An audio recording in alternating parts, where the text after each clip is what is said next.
Mazuma TV back in the building, man. What's going on, y'all? Shout out to Mazuma Nation. Shout out to the Mazuma Mob. We in the building as always, man. Hope everybody's having a blessed, beautiful, positive, productive day. On my way to go get it as always. I hope y'all doing the same. I was supposed to go live last night, bro. I was going to take a nap so I could have energy for the nation, for the people. But I just never woke up. I don't know what the fuck happened, but it is what it is. It's one of them type situations, bro. I got like 10 hours of sleep and I'm fucking charged up. So I guess it worked out in a way, man. Definitely going to be on live tonight. I don't want to be one of them dudes that say some shit and not do it. So I'm going to make it my business to go on live tonight to chop it up with the people. But what I want to talk about today is not really the Benavidez. I'm going to get into David Benavidez and Demetrius Andrade, but more about what David Benavidez needs to do in order to get where he wants to go. You know what I mean? This is all opinion based. You know what I mean? Everybody could be in the comments and they could comment their own opinion on things and how he should move about shit. But for me, this is something that David Benavidez has to do. But first, let's talk about his fight with Demetrius Andrade. Apparently, it's going down November 25th. They say in the Mandalay Bay. Also heard the Michelob Ultra Arena. I'm not sure, but it's somewhere in Vegas, November 25th. Great fight, like I said. It's one of the slept-on fights, under the radar type shit. I've been a Demetrius Andrade fan for I don't know how long. I think since I was in like high school, like 2014, 2015 type shit. Back to when he was at 154 pounds. It was just waiting for him to get an opportunity. And unfortunately, due to like bad business moves and just being a victim to the politics of boxing, he wasn't able to get that big name on his resume. You know what I'm saying? And with with David Benavidez being one of the biggest names in boxing right now, one of the most popular names in boxing right now, with a lot of respect to his name, this is his opportunity. This is Andrade's opportunity to really show out. He's only had one fight at 168, I believe, against Damon Nicholson. It was a great performance. Damon hit him with some good shit. He said he felt the difference in size and power in that weight class, but he was still able to overcome it, man. He showed great hand speed. His conditioning was right. Great boxing ability. He could pull out the awkward bag whenever he needs to. He could adjust according to who he's in front of. And whoever's able to adjust in the ring is a special kind of fighter, because there's some fighters who's just stuck in their ways where they can't make adjustments. They just are who they are. And they can't change they can't change according to the seasons, you know what I mean, according to their opponent. So Demetrius Andrade is a great fighter, man. David Benavidez, on the other hand, you know exactly what he's gonna come with. Fast hands. He has great conditioning, man. His gas tank is A1. Great jab. I love his jab. Got one of the best jabs in boxing, in my opinion. Variates his shots real well. His pressure is unlike a lot of these dudes in boxing, one of the best pressure fighters in the sport. Tall, rangy. He has a lot of good shit on his side, and he knows when to use it. And like I said, he might not be the most defensively sound guy where he's slipping shots, rolling underneath, turning guys and shit like that. But he has a way about himself that he's able to make you miss. You know what I'm saying? I just think that whether it's technically flawed or not, doesn't really get hit much.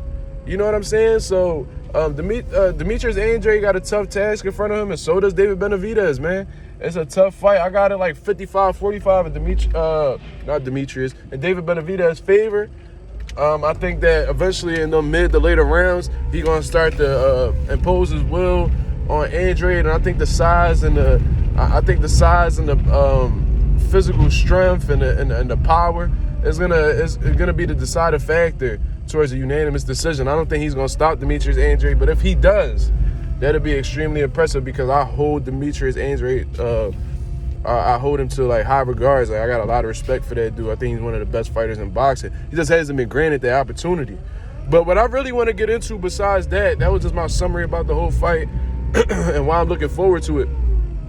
Everybody knows what David Benavidez's ultimate goal is. His ultimate goal is to fight Saul Canelo Alvarez. That's the fight that he's been calling for years. It's clear as day, man, that Canelo just doesn't want to fight the dude. He's been trying to go around him for a couple years now. At one particular time, he was Canelo's mandatory, but then, you know, he lost. I don't know exactly what happened.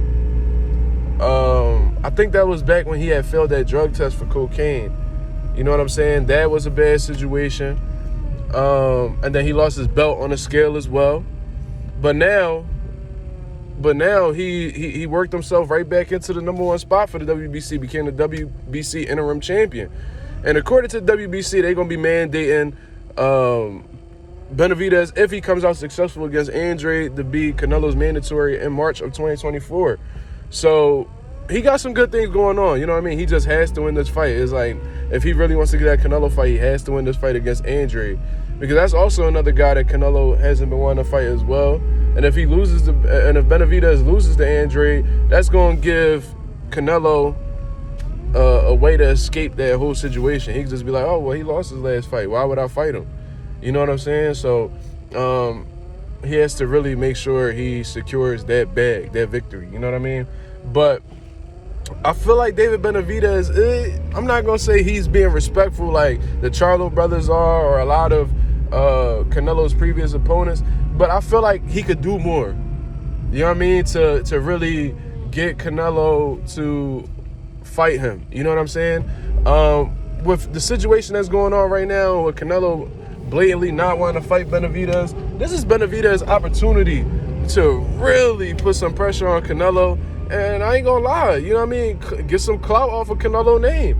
You know what I'm saying? I think he should put on that Shannon Briggs type of pressure. You know how Shannon Briggs was going? This motherfucker got a flat in the UK and was blatantly like targeting the Klitschko brother.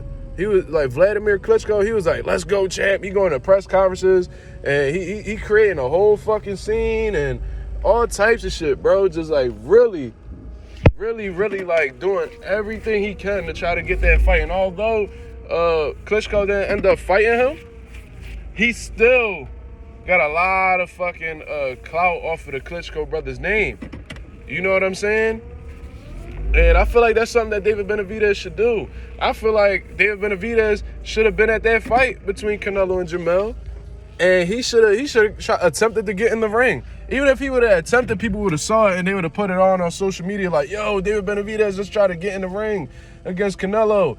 He could be like, yo, what's up? Doing every interview talking about Canelo. He could do so much more to add fuel to the fire, man.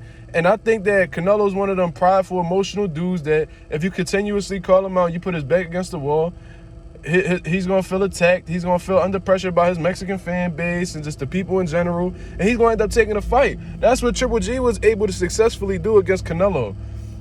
Triple G attached his name so well to Canelo, especially when they was on HBO, that Canelo had nowhere to really go. You know what I'm saying? Like, the media was on him like crazy talking about the fight. Whenever Canelo had a fight, they're like, all right, like, we understand you got this fight, but what's up with Triple G? And he would get so frustrated to the point where it's like, yo, I got to fight this dude. So he ended up making the fight happen.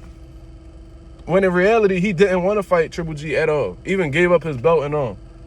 When he saw the outrage that was out there amongst his fans and the public and shit like that, and realizing that his reputation was really on the line, he had to take that Triple G fight. I think that Benavidez has to apply that same kind of pressure and do the same thing. Take that blueprint from Triple G and apply it to this fight. You know what I'm saying? And I really believe that Canelo will fight him if enough pressure is applied. You know what I'm saying? If you do the right things, you play your cards right, you're going to put Canelo in a situation. And his dad been doing it. Jose Benavidez Sr., he been running his mouth too. He just said that Canelo's power isn't there no more and shit like that. Like, he's been talking crazy, but it'll be even bigger if David Benavidez was the one to be saying it, because David Benavidez is the one that's fighting Canelo. You know what I'm saying? So that's what I want to see, man. I want to see David Benavidez apply more pressure, man. Jump in these press conferences like Andrade did. Talk your shit, man. Make every interview about Canelo. Disrespect him. Call him out. Tell him that you really want this fight. Tell him that you the man at 168. And if he don't fight you, he a pussy. Talk all that shit, bro. Don't wait until you got a fight coming up to be talking about Canelo. Do it when you don't even got a fight lined up. You know what I mean? Don't just call him out when you win and they doing your post-fight interview. Call him out before your fight. Call him out at your press conferences. That don't mean you underestimating your opponents. It's just you got goals that you got set up and that you want to accomplish further down the line. There's nothing wrong with that. You know what I'm saying? So I really hope David Benavidez takes this advice, man. If you're watching this video, which I highly doubt, I'm not that big of a channel yet, but if you're watching this video, man, do what the fuck you gotta do, man. If you gotta become the villain to get this fight, fuck it.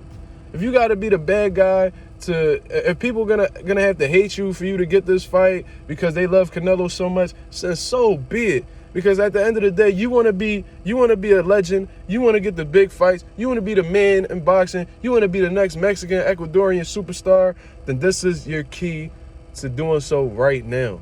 You know what I'm saying? Fuck it, get in your Ricardo Mayorga bag. Do what you gotta do. You know what I'm saying? At the end of the day, if you really feel like you could beat him, which I genuinely believe you can, I think he beats Canelo right now. But then you should do it.